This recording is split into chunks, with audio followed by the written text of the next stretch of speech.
আসসালামু আলাইকুম। গত কয়েকদিন ধরে বাজারে পেঁপের দাম অনেক বেশি আর কি, হ্যাঁ, তুলনামূলকভাবে। এর কারণ হচ্ছে ডেঙ্গুর কারণে, মানে অনেকেই এখন পেঁপে খাচ্ছেন, কাঁচা পেঁপের তরকারি খাচ্ছেন।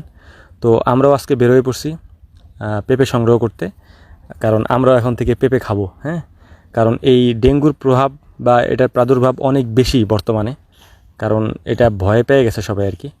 তো আমরা পেঁপে ছেড়তে যাওয়ার সময় এখানে যে আমরা যে কমলা গাছগুলি লাগাইছিলাম আপনাদেরকে দেখাইছি এর আগে, এই কমলাগুলো এত টক, পুরা বিষের মতো। আমার মনে হয় না যে এর এর থেকে বেশি টক আমি কোনো দিন খাইছি। তো আমার ভাইগনা বলতেছিল ও খাবে, আমি ওরা একটু খাওয়াইছি, ও বলতেছে আমি জীবনে কোনো দিন আর এই কমলা খাবো না, মানে ভালো কমলাও কোনো দিন আমি আর খাবো না, এত পরিমাণে টক। এটা কিন্তু পাইকে গেছে পুরোপুরি, কিন্তু টকের কোনো শেষ নাই। যাই হোক, এখানে যে এই গাছটাতে মোটামুটি পেঁপে পাকছে, যে কারণে আমরা পেঁপে পারতে আসছি। এবং এই যে একটা খায়ে ফেলাই দিছে পাখিতে, আর একটার এই যে কিছুটা খাইছে আর কি, আমি ঢেকে রাখছিলাম, পরে খুলে দিছি যে খাক। 2 ঘন্টা না 3 ঘন্টা খোলা ছিল, তাইতে একটা শেষ করে ফেলছে, মানে ওই পাশেরটা শেষ করে ফালাই দিছে নিচে। আমাদের বাড়িতে অনেক পাখি আর কি, মারা হয় না, তাড়ানো হয় না, যে কারণে পাখি ভরপুর। তো এখানে পেঁপে পাড়ার জন্য আমরা মূলত কাঁচা পেঁপে পাড়ার জন্য আসছিলাম তরকারিতে খাওয়ার জন্য। তো দেখলাম যে যেহেতু পাইকে গেছে, পাকাগুলো নিয়ে যায় আগে, নাহলে পড়ে যাবে এগুলো ছিঁড়ে ছিঁড়ে আর কি।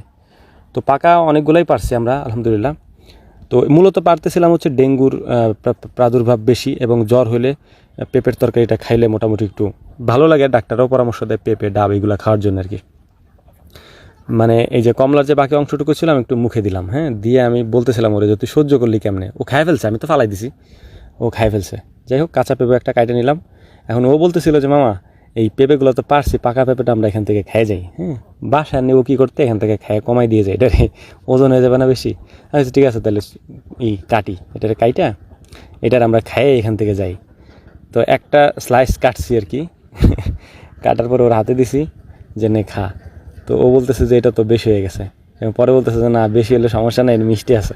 এর আগে যে পেঁপেটা আমি আপনাদেরকে দেখাইছিলাম, যে লম্বা জাতের যে পেঁপেটা হাইব্রিড, ওই পেঁপেটা অতটা মিষ্টি না আর কি, হ্যাঁ, বেশি মিষ্টি না, মোটামুটি ঠিক আছে, বাট অত মিষ্টি না। কিন্তু এই পেঁপেটা মাশাআল্লাহ এত মিষ্টি, আসলে মানে আমি এত মিষ্টি পেঁপে খুব কমই খাইছি। মানে বিশেষ করে এই যে মানে হাইব্রিড জাতের, দেশি পেঁপে তো সেটা ভিন্ন কথা, ওটা স্বাদই আলাদা, কিন্তু হাইব্রিড জাতের ভিতরে এইটা হচ্ছে সব থেকে মিষ্টি আমার কাছে যেটা মনে হইলো।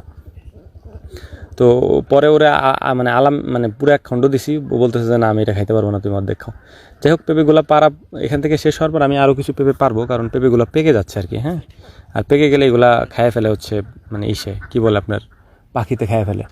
তো পাখিতে খাওয়ার জন্য আমাদের বাড়িতে অনেক রকমের ফল গাছ আছে, এবং সব বড় বড় ফল গাছ, ছোট ছোট ফল গাছ না, মানে পাখিতে খাইলে বছরখানে খাইতে পারবে আর কি। যাই হোক, আলহামদুলিল্লাহ, এটাও সাদগায়ে জারিয়া, পাখিতে খাবে, ওই ফল আরেক জায়গায় নিয়ে ফালাবে, সেখানে বীজ থেকে চারা হবে, সবই সাদগায়ে জারিয়া।